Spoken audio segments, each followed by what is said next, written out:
Hey, it's Regina from Eat Travel Life, and today we are making a mock apple crisp with our secret ingredient. Any ideas what it could be? Here are the things you'll need. Yes, we are using zucchini. Zucchini is a great versatile thing to use in soups and in bread, and you can even make a mock apple pie with it because it doesn't have a lot of flavor. So when you add the spices and everything, it will take on that flavor and give a beautiful profile. So in doing this, you've got to peel your zucchini, and then let's take the top and the bottom off of it, and we are going to cut it in half. I'm a lefty, so no comments about my knife skills because I'm trying to show you on the camera. I would be much more elegant not having you see my elbow all the time. So my secret thing that I like to scoop out my zucchini with is an ice cream scoop. It's big, it's meant to scoop, and it gets all of those seeds out really well.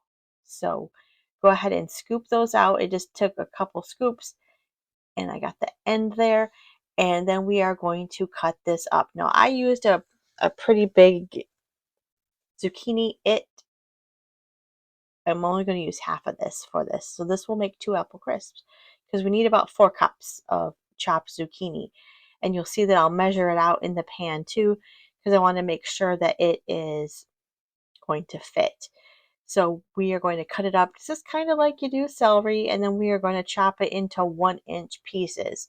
And you could leave them bigger, but it's just easier if you chop them into smaller pieces because it'll cook beautifully in the oven versus a larger piece, which would take longer. And you can do that if you want, but I'm doing a chopped up apple crisp, and that one was a little big, so we are going to cut it in half again. So go ahead and chop it up, and then I'll show you what we do next with it. Now that it's chopped up, I want to make sure that this is going to fit so I can tell you how many cups I used. That's 4 cups. It gives a nice even bottom fill. You could add more if you wanted. And we are going to then add that back into the measuring bowl and measure it into our bowl because we are going to add in a little bit of lemon juice and some cinnamon. You could also add in some nutmeg if you want. The I used three. Oh my gosh. I used 3 tablespoons of lemon juice. And then we're going to add in some cinnamon once we get that all coated. Oof, they're flying everywhere. Um, that tends to happen. Does that happen in your kitchen? And then I wanted to add in some cinnamon. You could also add in a little bit of nutmeg too if you wanted to have another flavor profile. I didn't this time, but I think I would definitely add it a little bit in, like a half a teaspoon, and maybe pull back on the amount of cinnamon that I use to offset that. So you can go ahead and mix that all together. You want to get all of the zucchini coated with that cinnamon, and then you're going to add in your sugar into there as well. So get it all mixed, and then let's go ahead and move on to the next step. The next step is to put it in the pan, and then once you've got it in the pan, to realize you didn't put the sugar in. So we're going to have to take that all out after getting it all set up and put it right back in, and you'll see, look, you can add sugar. So yeah, that, I make mistakes. Do you ever make mistakes? I'm so glad I caught it though.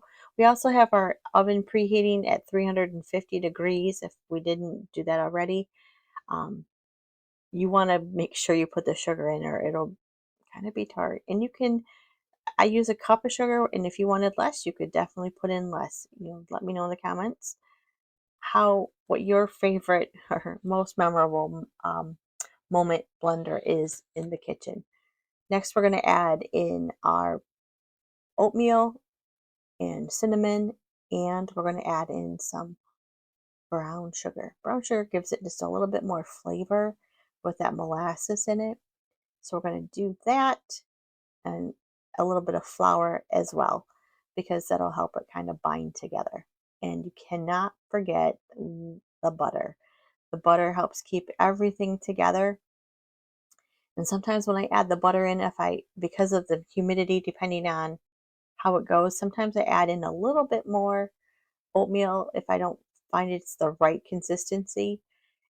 If it looks too wet, then I will add in just a little bit more, maybe half a cup more oatmeal. This one just seemed like it might need a little bit more oatmeal. And that gives a really nice crisp coating. And that was a half a cup I added in. So then we will pour this into the baking pan on top of the apple crisp and try to evenly get it all over. I like a nice crisp that has a nice crust. I don't know if you like a light crust or a heavy crust. This one has a heavier crust because it covers the entire thing. I want to truly enjoy the apple crisp function of this zucchini mock apple crisp. So once it's evenly done, you will bake it in the oven for about 30-35 minutes. You want it to be nice golden brown. And look at that. Doesn't that look delicious? So easy to make. Let me know in the comments, do you put ice cream on yours or not? Thank you so much for watching. Make sure you like and subscribe. Have a wonderful day.